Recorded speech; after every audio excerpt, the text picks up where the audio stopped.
plenty of episodes. Some people you may like, Robin Hanson, Vitalik Buterin, Destiny. Those are some of the folks who have gone through the Doom train as well. So here's a preview of what we'll go through. Okay, so it's these claims. So one is AGI isn't coming soon. So if you get off the Doom train, you may think that, okay, AGI is not in fact coming soon, so we're not doomed. Next idea is AI can't go far beyond human intelligence. AI won't be a physical threat. Intelligence yields moral goodness. We have a safe AI development process. AI capabilities will rise at a manageable pace. So if you believe that, then you'll get off the Doom train. You think everything's okay. AI won't try to conquer the universe. Super alignment is a tractable problem. Once we solve super alignment, we'll enjoy peace. Unaligned ASI will spare us. And AI doomerism is bad epistemology. So that's a preview of what we'll go through. And so let's do the first stop. And actually, before we get into this, I'm kind of curious to get a sense of the room. The key question that we ask on the podcast is, what's your P-Doom? So by a show of hands, let's say Doom defined as human extinction or something in that range. Who has a P-Doom of 1% or lower? Raise your hand. Okay. Let's say by 2050. Human extinction or severe permanent human disempowerment. Okay, less than 1%. What if you have a P-Doom of less than 5%? Raise your hand. Less than 10%, raise your hand. 20%? 50%? 75%? 90%?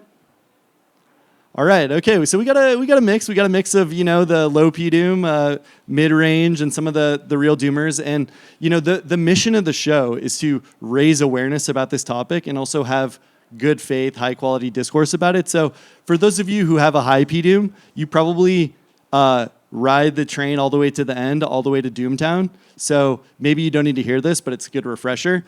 For those of you who have a lower P-Doom, you can see what you think about these claims and get a better sense of where you stand. So the first claim is AGI isn't coming soon. And this is these are arguments. So the argument that you'll hear, people will say things like, AI isn't conscious. Humans are conscious, so AGI isn't coming soon. Or AI doesn't have emotions. That's another kind of claim. Or it has no soul. It has no agency. So those are some of the, if you factor it down, if you distill it, it ends up becoming the claim, AGI isn't coming soon. So who gets off at the Doom train at this stop? Who believes that AGI isn't coming soon? Raise your hand. Okay, yeah. And here, you can feel free to bring him a mic. Yeah, why do you think AGI isn't coming soon? Let's hear. Oh, yeah, and so what I want to do for this session is just kind of have like a facilitated conversation about each of these topics. We'll go through each of the topics pretty quickly. You can say what you think about it, and someone else can raise their hand and say what they think, and we'll go through. And by the end, you can get a better sense of where you stand, where other people stand. So yeah, go ahead. Oh, sure, yeah. Oh, not in it. Okay, yeah. Yeah, perfect. Okay. Okay. Cool. All right. I guess it's mostly a bitter lesson argument. Essentially, I don't think there's been that much progress as far as the kind of the underlying algorithms. Like the last big improvement in RL, one could call PPO in 2018. Transformers are fairly old. Even scaling laws and knowing that they work is fairly old. We're probably gonna grow at the speed of available compute.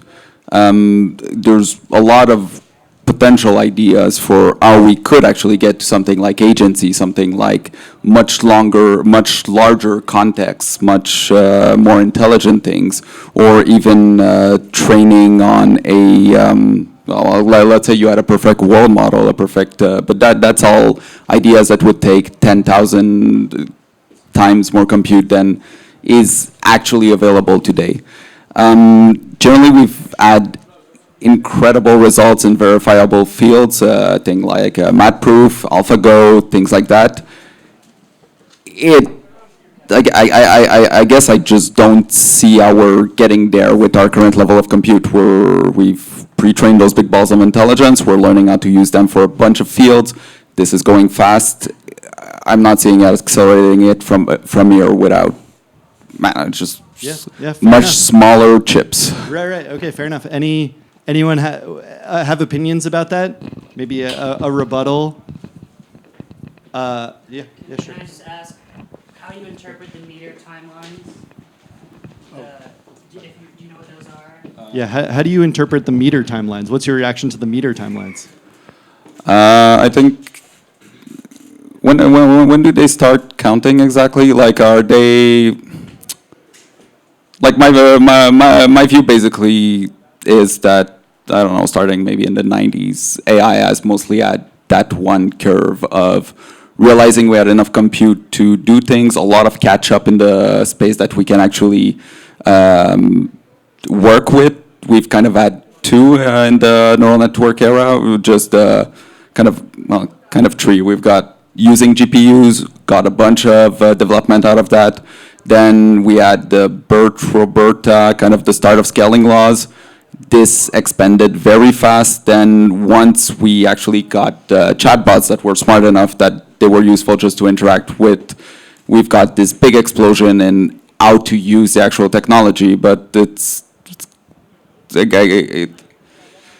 I would expect essentially those timelines to go very fast within the capacity of that initial ball of intelligence that we're actually able to train.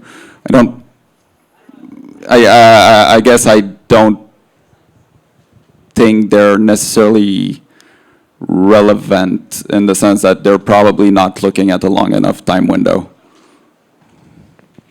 Okay, fair enough. William? Yeah.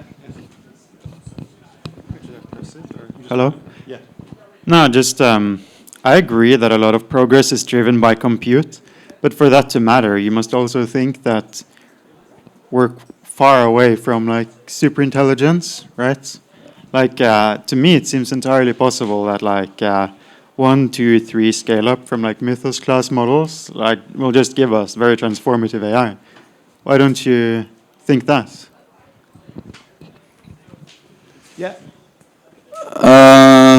Like to make specific predictions, I'd say I don't think I've ever seen an AI, let's say, generate a full chapter of a book that was coherent or like interesting, much less a book. I do think that context is something that maybe we crack through it with just pure compute, but that's already like a giant piece of the puzzle. A lot of the most impressive things are on things that you can actually just train on and generate a bunch of data on. The math proof being the one. I don't.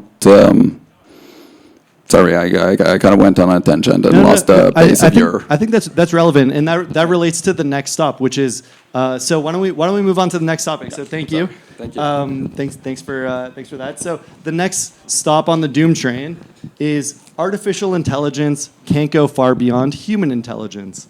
This is, some people, and that's sort of what you were getting at, like, okay, it's not even writing a chapter of a book. A human could write a chapter of a book. I mean, where is it writing, the best books in human history? So this would be the next stop. Like, how much headroom is there above human intelligence? Okay, so that's that stop on the train. So does anyone believe this, that artificial intelligence cannot go far beyond human intelligence? Feel free to raise your hand. Do you believe that? Yeah, sure. I mean, I guess it would depend on what you're measuring for human intelligence, but I guess I'm skeptical that it can go far beyond human intelligence as far as creativity and forecasting the future and trying to think of like multivariate. If you're forecasting something 3 years from now, I'm skeptical that an AI can get much further beyond a human, in which case, you're not really accomplishing much by potentially switching or whatever. Yeah. Yeah. I mean, it's a fair point. I mean, it's trained on human data, so maybe there's a limit. And I don't know. Are there any other opinions about it? I mean, one thing I think about is the analogy to like speed or flight. It's like the fastest animal could fly is however fast a bird can fly. And now we have jets that go many miles per hour. So is it possible that intelligence, the spectrum of intelligence, can go much higher than human capability. Any other opinions on this one?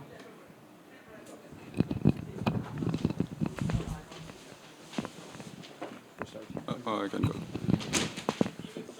Well, specifically to our current paradigm, I guess we are, like a lot of the intelligence does come just from NLP, from human thoughts. If we were in a world where everyone was quite a bit dumber, like let's say the average IQ was 60 by our today's standards, we'd probably end up with a model that's quite a bit dumber at the end also. I guess following that, like kind of this logical thing, like it's probably somewhat limited by how smart humans are. It might get, like even the current paradigm might get smarter than the smartest human, but it's still like bounded by us. So part of what I'm here is I want my PDOM to go lower, but to that question specifically, so the speed at which I've seen models get better at tasks that were not good enough like 6 months or a year ago scares me. So even though I haven't seen like what I would consider true AGI, as in a model that can do as best as any human can at all tasks, models currently are better than average at a lot of stuff that humans are already good at. Like they're solving math problems, they're analyzing data quicker than we can. They're coming to conclusions as well that are helping researchers here that have even conferences. So that's where I see the trend. I don't think something will stop it from being better than us. Right now, we're still better at a lot of stuff, but I don't see why it wouldn't eventually surpass us. But like, I want to see evidence of that. Like, it would give me peace of mind. Yeah, this is a doom train rider over here. At least past this stop. Okay, any other opinions on this one? Can I say something? Sure, yeah. Hey, I was wondering if the reason people aren't engaging much with this isn't because they disagree, but because it just doesn't matter to them, that it feels like it would still be doom whether it was human intelligence or superhuman intelligence. Do a lot of people feel like this question doesn't change your perception of doom? No? All right. Interesting. A lot of AGI believers here in here. Okay, next stop. AI won't be a physical threat. Does anyone get off at this stop that, you know, it's just a computer, it's in data centers, it's software, so it's not a physical threat. People who make this argument, they say things like, you know, it's just math. Popular venture capitalist is a big proponent of that argument. We can just shoot it with a gun. These are real arguments that people have said, okay? We can just disconnect an AI to stop it. We can just unplug it. Is there anyone who sort of, where this is one stop they get off at the doom train? Feel free to share your thoughts or any opinions on this claim. We got two.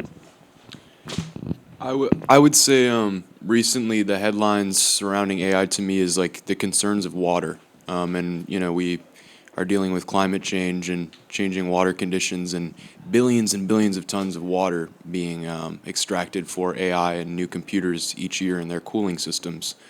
And like I think physical threat to me comes to mind immediately is like how like industry and element intense are these like physical impacts on our environment through AI and like the constant expansion with all of the advancements and investment. Okay. All right. Yeah. In that sense, it is having a physical impact. Yeah. Already. Yeah. Okay. Yeah.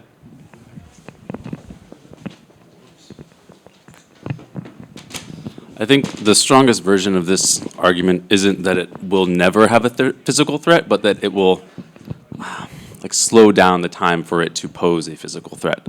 I think something that people get right when they make this point is that there are a lot of processes and things that happen in the world that aren't immediately digitized right now, and people who live in technology day in and day out can kind of forget that.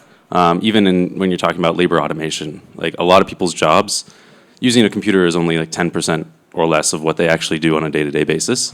So if there's a super intelligent AI, that doesn't actually help them that much. And maybe you'll eventually create a different form of that business where more of it is digitized and able to, you can obviously introduce robotics into this conversation, which, again, it's a timeline question, not a if it'll happen, but when. So I think the strongest point here is that it will just take more time for even a super intelligent AI to disperse into all the non-digital aspects of the world. Yeah, that's fair. And I sense also like a competitive dynamic part of that argument, of what you just said. Like that factors into it. That'll come up later also. Any other thoughts on this? Yeah. I would say my P doom is not impacted by this, but my P bad things happening are pretty high on this because the degree to which you're developing anything that's on the cutting edge, you want to integrate it with your military. So I mean that kind of concerns me a bit as a person in the world. Yeah, that's a great point. I mean, consider drone, the developments of drones and how that's impacting warfare. I mean, I wonder how that factors into people who think about this claim. Okay, next stop on the doom train. This is a big one. Okay, intelligence yields moral goodness. So intelligence yields moral goodness. Feel free to raise your hand if you have thoughts about this or if this is an important claim for you. Yeah, I'm seeing some. Can you define this? Yeah, exactly. This one. I mean, this one's related to the more intelligent you are, the more morality you have. Or one. This is. The notion that the orthogonality thesis is false. Intelligence, I mean, the way we talk about intelligence, at least on our show, the way we define it is the ability to plan or achieve goals, just to be able to get things done in the world. And morality, the question is whether morality is an independent value and not connected to intelligence. So if you believe this, then you could one version of this argument is people say that smarter humans are less likely to be criminals, and so it's okay, smarter AI will probably be moral, and this is one thing that people think okay, intelligence will will make AI will be very intelligent, but it's also going to be super moral. I mean, maybe Claude is very moral if you pose ethical, moral questions to it. I think we got a hand over here. Yeah. Oh, okay, yeah. Any thoughts on this claim? Is this a compelling argument? I mean, this often comes up on our show in debates.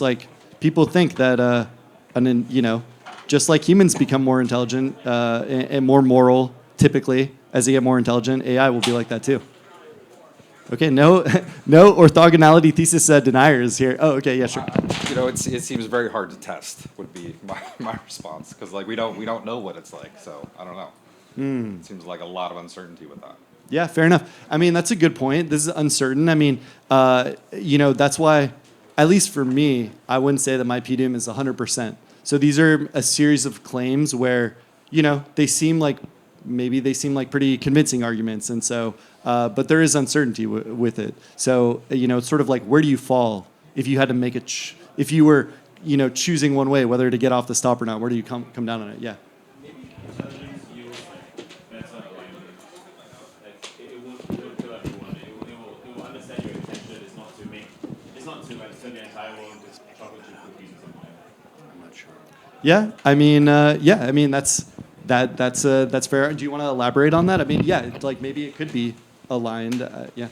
Maybe the AI agent can look at can decipher your true intentions and not take you too literally. Yeah.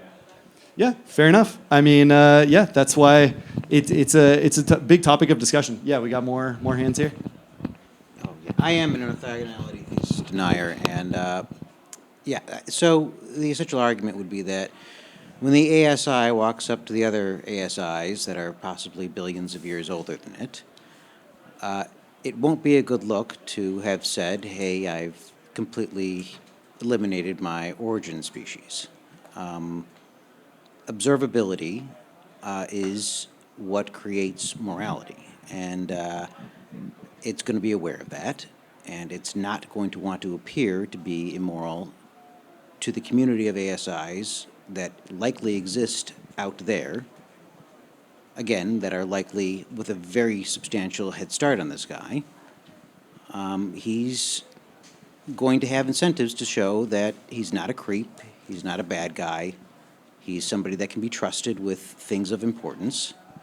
And I think that eliminating your founding species might be a counterindicator to those things. And furthermore, I would go and say that Earthling resources are probably not a very substantial part of the solar system's resources. And we're not going to be in that direct competition with them. So this concern about how it would appear to other ASIs, I think, would likely outweigh direct resource competition with humans. Yeah, I mean, it's any responses to that? I mean, you're bringing up a few points also that also come up at other stops on the Doom train as well. But yeah. Don't you think ASIs that are billions of years old will have other means by which to make their behavior predictable and legible to other AIs?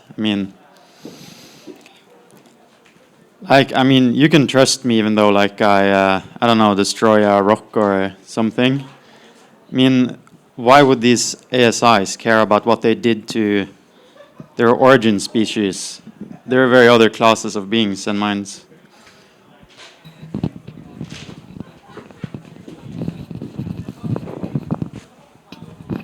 Nobody wants to sit next to the kid who tortured their cat. Like, that's, no. People just, no, that people will understand that, like, if you are just cruel to animals for no reason, like, Edelstein was doing shrimp welfare, and one of the comments coming out of the crowd was that shrimp welfare is actually surprisingly popular among normies, and there was concern that it would be this so far out there. But yeah, people are concerned about animals. If you're going around and showing that you're treating things that are helpless bad, that's off-putting. Yeah, to humans. Humans have like a set of social norms they use to, I don't know, figure out who are good and who are bad guys. I mean, why do you think ASIs are going to be that way? I mean, ASIs are going to have incentives to be legible to other people. I mean, maybe they can just show them, how their source code runs and whatever their implementation is. I mean, and then they can prove to each other that they're not going to backstab each other and stuff. And they're going to have a large incentive to do this. So, and you think they're not going to be able to figure this out, even though they're ASIs that have existed for like 1 billion years.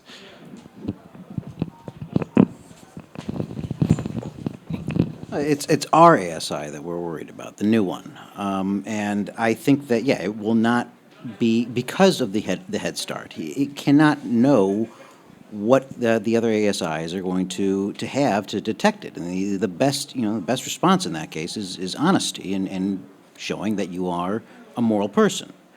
And relying on your ability to hide or to say that, okay, well, we can do this animal cruelty kind of thing and then, I guess, make up for it later. I guess that's a possibility, but I think that the weight is against it, and there are many things that would outweigh any kind of resource that they could get from eliminating humanity. Okay, all right. Let's. That was a good discussion. I mean, that's the kind of thing we like to have on the promote with what we're doing here. So let's move on to the next stop. Next stop is.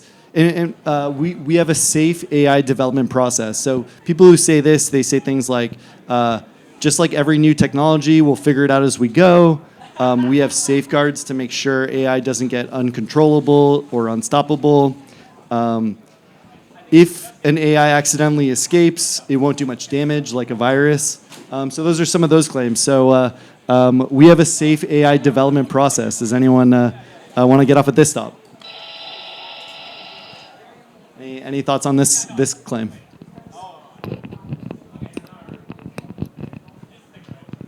Okay, no Frontier AI Lab employees. Okay, yeah. I'll say that I'm not going to say it's not like a 0 or 1, but we do have a lot of mechanisms that make it safer. So we do have there are a lot of advantages that we have over even in an AGI. So for example, we can copy it, we can distill it, we can take those distillations, which are not going to be identical, but would be also very intelligent, and then plug them in to do mech-interp on the larger model.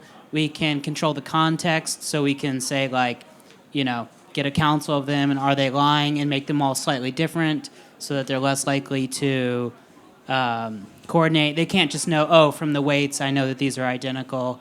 Just like if you're writing code, you make Claude write it, and then you make Codex critique it, and then you have them go back and forth. So it's not like we have a safe development process, but we do have many safety mechanisms, and I think we should take those seriously because we do have a lot of them. Yeah, fair point. That's a fair point. Yeah, go ahead. Yeah, I guess the intra-species competition between humans, I think, is the larger incentive versus safety for development. As in, the U.S. and China are in a race. So when it comes down to it, for intra-species competition, you'd always put safety aside, right? So I think people, even if we currently have safe AI development practices, you would just, if there was a world war or something, you would just stop doing that. Yeah, I mean, that's a fair point. So, you can decide where you land on whether we have a safe AI development process. AI capabilities will rise at a manageable pace. Anyone have any opinions on this stop on the, anyone get off at this stop of the doom train? Is it manageable? Yeah. This is kind of similar to the last one because, if it rises so quickly, then we do not have a good safety process. But, these are things that we can control. And I do agree with you. We could get into a war and everyone could throw away their safety mechanisms, and that would be very bad. But this is sort of determined by humans. We can control the rate to some degree. It's not the case that, 2x of capabilities leads to an intelligence explosion right away. We've seen 10x scaling models, and you're like, oh yeah, they're definitely better, but it doesn't go wild. So yeah, this is up to humans, and it could be the case that it rises at a reasonable pace. Although also we could just wildly over optimize it in an RL loop that does badly. So I think both possibilities are there. Yeah, well said. Oh, go ahead. I think along with the previous one, we talk about we and humans collectively, but I think they're very sensitive to maybe one person with bad intentions, maybe developing a super much faster pace or whatever. All you need is one person with bad intentions would be my counter argument. Yeah, fair point. And if you're Yudkowskian, then you think the FOOM can happen really quickly. All right, let's go to the next stop. So AI won't try to conquer the universe. People, this kind of argument, you hear things like AIs can't, quote unquote, want things, or AI won't have the same fight instincts as humans and animals, or smart employees often work for less smart bosses. Or where you were getting to before, instrumental convergence is false, that AI won't be power seeking.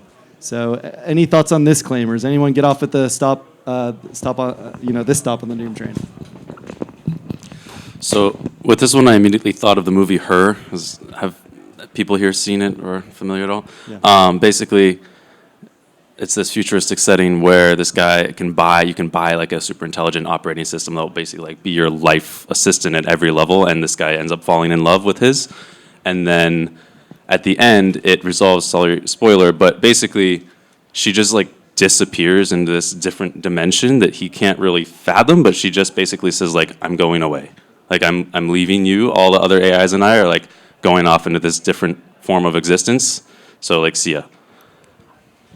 I think there's some validity to just we can't really conceive of, we're talking about superintelligence. By definition, we're not intelligent enough to understand what they're going to do or want. It could very well be that some form of that happens where we just become so disinteresting to them that they just leave. I don't know exactly how more to specify that because I'm not that intelligent, but I think this is a distinct probability, not a possibility, where something just unpredictable happens that actually impacts us much less than we fear. Any other thoughts on this one? I feel like if the definition of AI here is ultimate, true AGI, extreme intelligence, not just AI that's like better than human.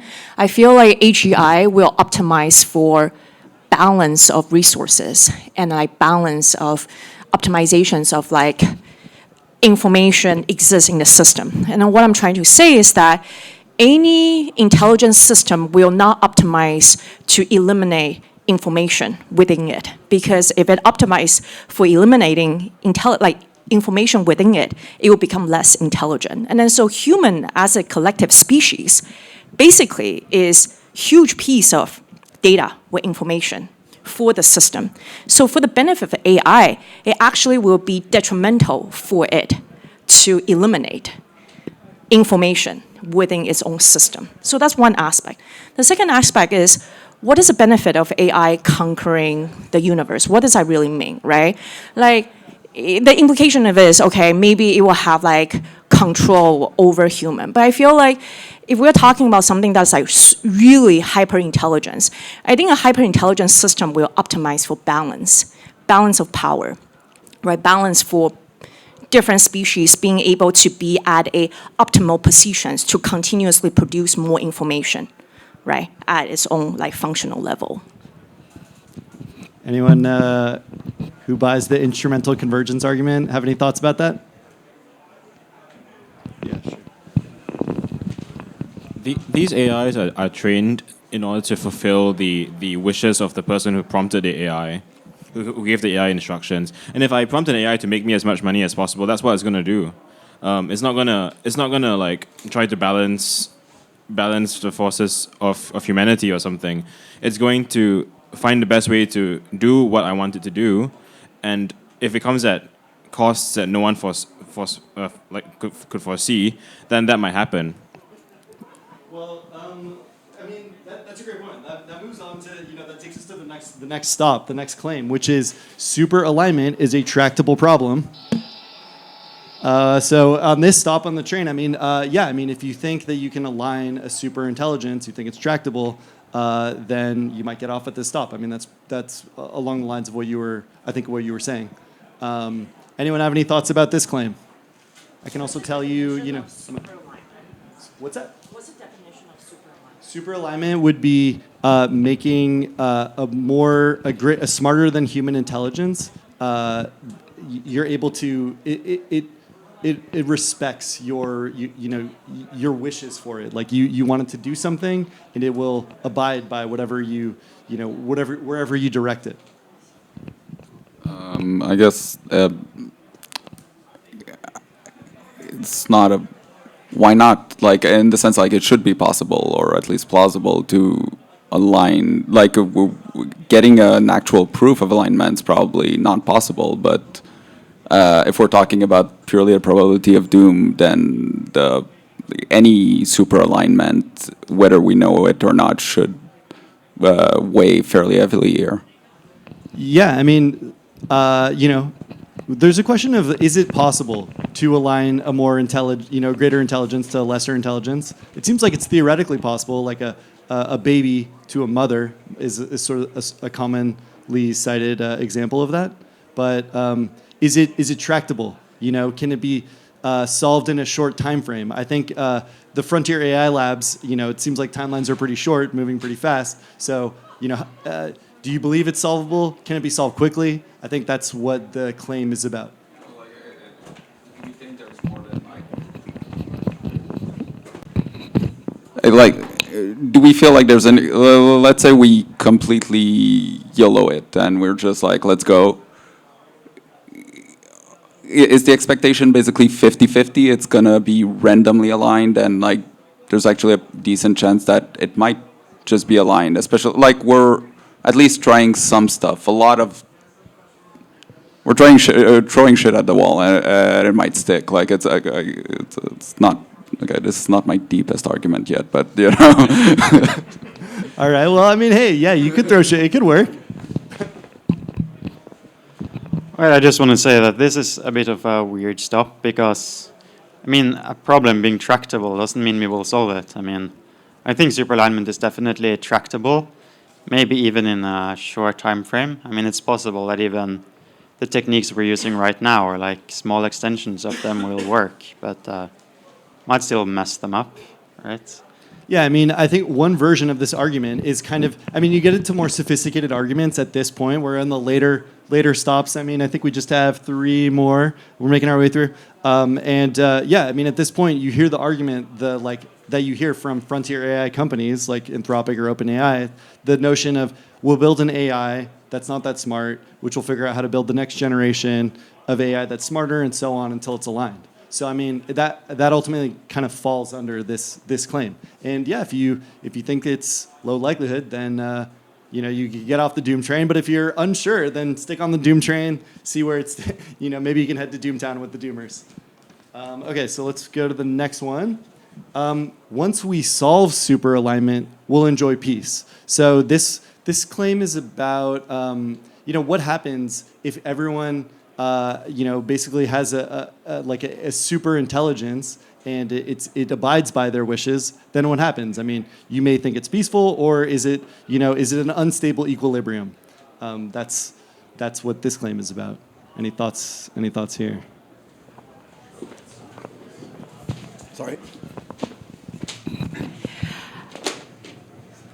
My opinion is that I think superintelligence, in the end of the day, will enable humans to ascend our collective consciousness.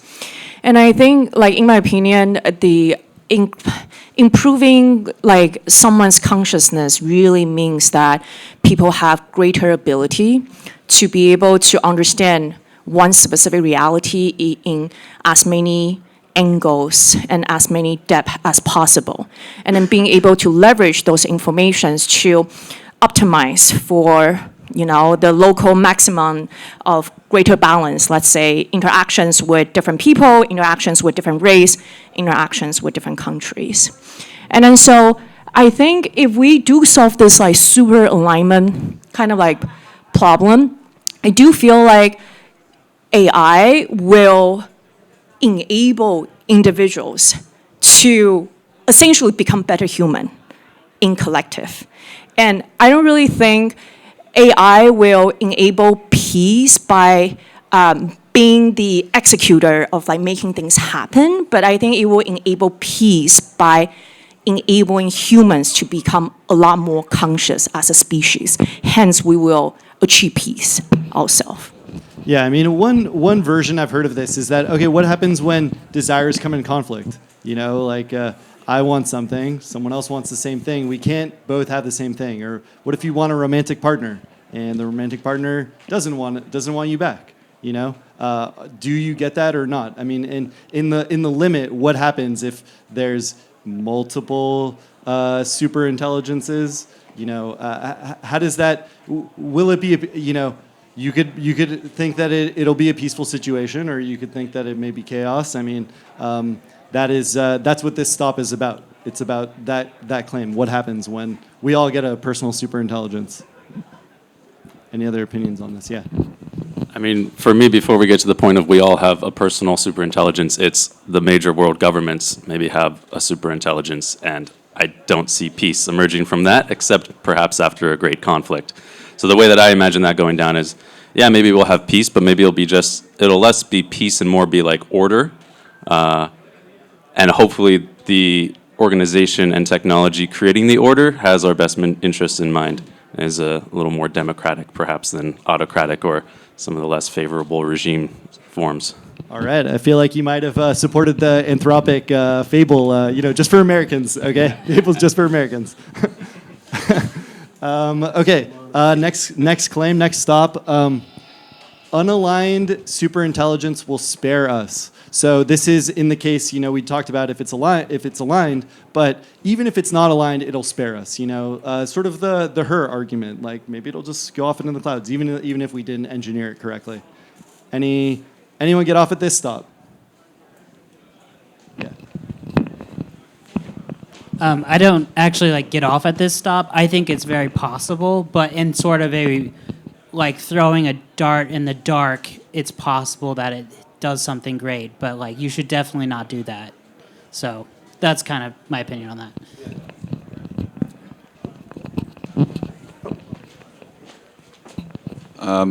I guess this one actually feels impossible. If we've created an ASI, it's definitely smarter than us, and we lose control of it and we get really lucky, it should be smart enough to know that we probably can create a better one that would deal with whatever the fuck we've just unleashed. It just feels very logical for it to deal with us first. Like this would be bad. Okay, yeah. Let me give you some other versions of this claim. This one may sound familiar. The AI will spare us because it'll feel towards us the way we feel towards our pets. That's something that Elon Musk has said. AI will spare us because peaceful coexistence creates more economic value than war. Another form of this argument is the AI will spare us because of Ricardo's law of comparative advantage, which says that you can still benefit economically from trading with someone who's weaker than you.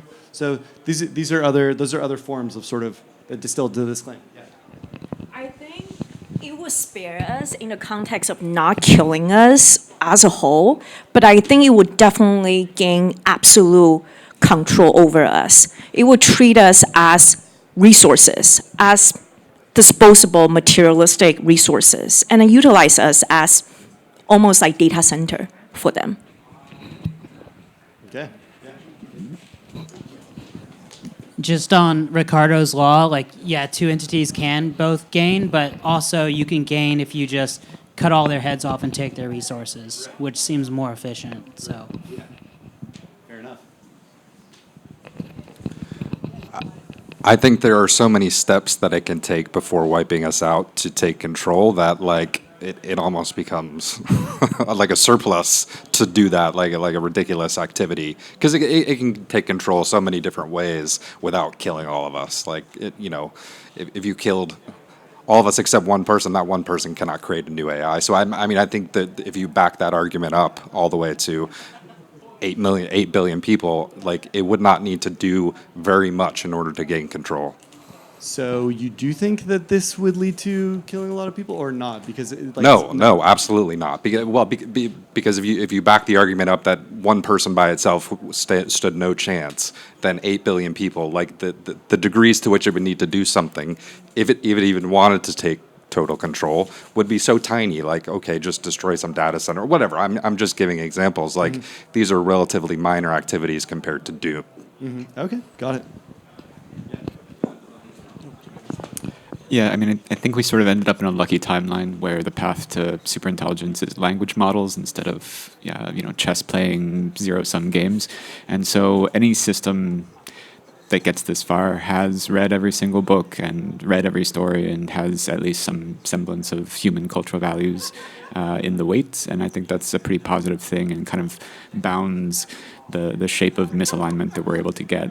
There's some encouraging empirical research, like if you fine-tune a model to write bad code, it becomes likelier to say Nazi shit, and vice versa.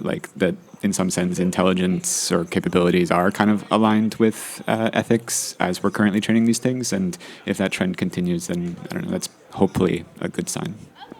Okay. Yeah. I think that AI that is trained on human data, the totality of human data, will see one thing, which is that humans are optimized for survival. So it will also optimize for survival, so it will optimize for whatever technology is making them and energy. And if they can do it without attacking humans, then I don't see it actually having a debate, the internal debate of should I kill humans or not. It will be a non-issue as long as they have access to energy and technology. All right, a lot of calls to make superintelligence here. Let's build it, huh? Let's go. I guess just to me, this isn't a counter argument, but to me, this the whole fear here depends on AI really being intent on survival, seeing that it's not an option for it to have its life ended. If you program it with that need to react strongly against the idea of being turned off, of course it has a intent or concern with humans and maybe will wipe us out. But if it doesn't have that self-preservation mechanism really baked into the code, then that seems like less of an issue. So that's not an argument against this, but it seems like this argument really depends on that assumption. Does it have that self-preservation? To what degree is self-preservation baked into it? Yeah, interesting that this is, there's a lot of conversation on this one. This seems like a pretty important claim. because it's like we're getting, the AI is getting so powerful, right? It seems like it's getting to superhuman levels of capability. And is it really going to be aligned in the most, in the most controlled way that, engineers would like? It's pretty unknown. So, yeah, I think this is a key thing to really think about as you're thinking about the AI doom discussion. Okay, so last stop is the question of, or the notion that AI doomerism is bad epistemology. People will say things like, it's impossible to put a probability on doom. Every doom prediction has always been wrong. Doomsayers are psychologically troubled or acting on corrupt incentives. So this is, a sort of epistemological stop, philosophical stop. Does anyone get off the doom train here? We haven't been doomed before. Yeah. Okay. Yeah, I think you have to reasonably consider it, just given there have been many doomsayers in humanity's past, and none of it ever happened. Now, obviously, there's never been doom, so it's I get the counter argument to that, but it's something you should at least consider, I think, as a rational or reasonable person.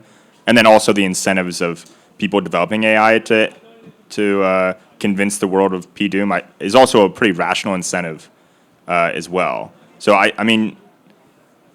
don't think it completely discredits the doom argument, but it's something to consider. I don't know. I don't have anything. I just think you should be nuanced about the concept, especially the incentives one.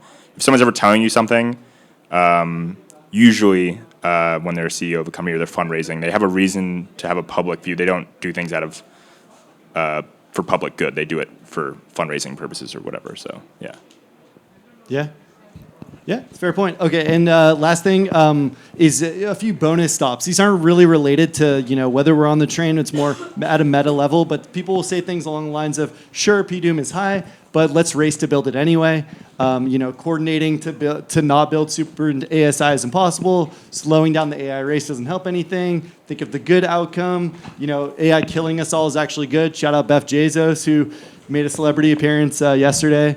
Makes that sort of claim. So, or what about, think about China. How can you not race? We're all racing to build super intelligent. China's going to beat us, so we got to race first to super intelligence. So these are some of, maybe not load bearing, but a more meta level claims about this.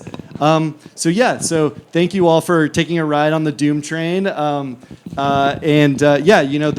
are some of the key claims, key arguments about this. Hopefully it made you more informed. And, I don't think we're not trying to convince you. I don't think we could hope to change your mind here, but hopefully by going through this, you got a better sense of, where the crux is of where you agree or disagree, so you can be more informed, have more informed discussions. And if you like this, check out the show. We got some merch in the back. We got shirts, P-doom pins. I'm around if you want to. And also, we're looking for more people to come on the show. So if you ever want to debate this topic, that's always an open opportunity. You can talk to me. Thank you all for joining.